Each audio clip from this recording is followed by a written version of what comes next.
Dr. Anthony Fauci, the nation's top infectious disease specialist and a leading voice in our battle against COVID-19, has gotten under Donald Trump's skin. He won't lie to make Trump look better or cover for the lies Trump tells. He won't paint a rosy portrait of our prospects during the pandemic or offer excuses for the Trump administration's failed response and all the thousands of lives needlessly lost.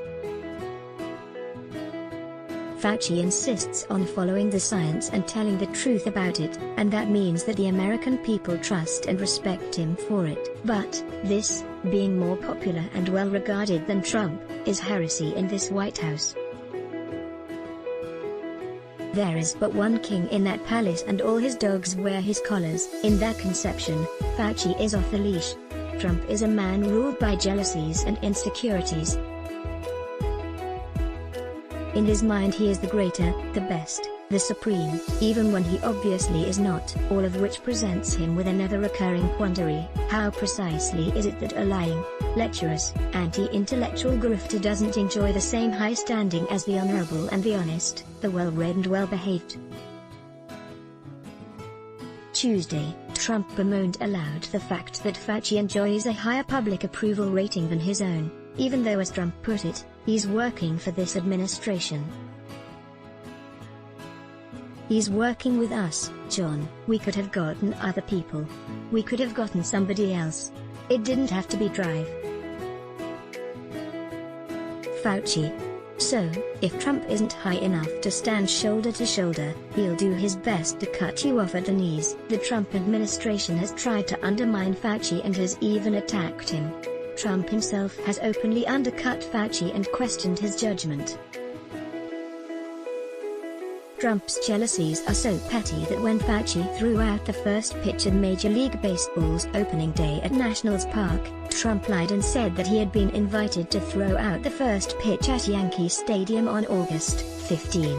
As this newspaper reported, there was one problem: Mr. Trump had not actually been invited on that day by the Yankees, according to one person with knowledge of Mr. Trump's schedule. The announcement surprised both Yankees officials and the White House staff. Fauci is now in danger of being lumped into Trump's envelope of envy, the same place in which Trump has placed Barack Obama, a space in which you must endure Trump's endless attacks because you are something that he could never be, an accomplished person who is also decent. Obama attended Occidental College, Columbia, and Harvard. Trump in one breath cast doubt that Obama actually attended those schools, saying, "The people that went to school with him, they never saw him, they don't know who he is," and also suggesting that Obama wasn't smart enough to go to those schools, saying, "I heard he was a terrible student." Terrible. How does a bad student go to Columbia and then to Harvard? Apparently Mary Trump, the president's niece, may know the answer to a similar question. Trump has touted his attendance of the University of Pennsylvania's Wharton School as super genius stuff, but not only did the admission officer who interviewed Trump tell the Washington Post, "I certainly was not struck by any sense that I'm sitting before a genius, certainly not a super genius." But also, Mary Trump writes in her recently published book, Donald worried that his grade point average, which put him far from the top of his class, would scuttle his efforts to get accepted. To hedge his bets, he enlisted Joe Shapiro, a smart kid with a reputation for being a good test taker, to take his SATs for him. There is no way to independently verify the claim, but it would most certainly jibe with Trump's lifelong record of fraudulence and fakery. By the way, in 2017 the Daily Pennsylvanian published an article entitled "Many of Trump's Wharton classmates don't remember him," that included this passage: "Out of the 269 people the Daily Pennsylvanian contacted while researching this story, 74 of Trump's classmates responded. 68 of those alumni said they had never encountered Trump at Pennsylvania. 4 shared classes with him and 2 declined to comment. As is usual from the king of projection, that for which he condemns another is often an indictment of self, Trump, who falsely claimed to have written his book The Art of the Deal, it was actually ghostwritten by Tony Schwartz, has accused Obama of having his book Dreams of My Father ghostwritten by Obama's friend Bill Ayers, a white man. As Trump put it, Bill Ayers was a super genius. And a lot of people have said he wrote the book. Well, recently, as you know, last week, Bill Ayers came out and said he did write the book Barack Obama Wouldn't Be President, and, you know, I wrote many bestsellers, and also, no.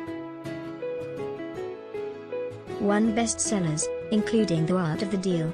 So I know something about writing, and I want to tell you, the guy that wrote the first book didn't write the second book.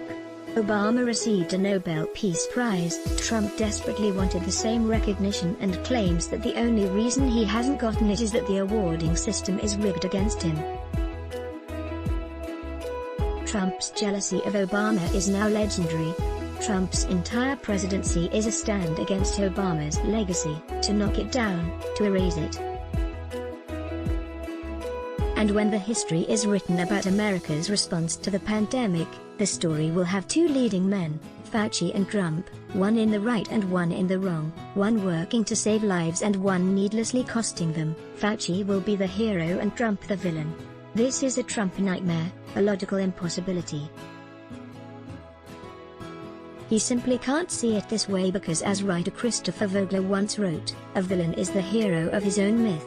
The Times is committed to publishing a diversity of letters to the editor. We'd like to hear what you think about this or any of our articles. Here are some tips. And here's our email, letters@nytimes.com. Follow the New York Times opinion section on Facebook and Twitter, @NYTOpinion, and Instagram. Let's block ads. Why? Show your love for him. Click the link in description. Thanks for watching.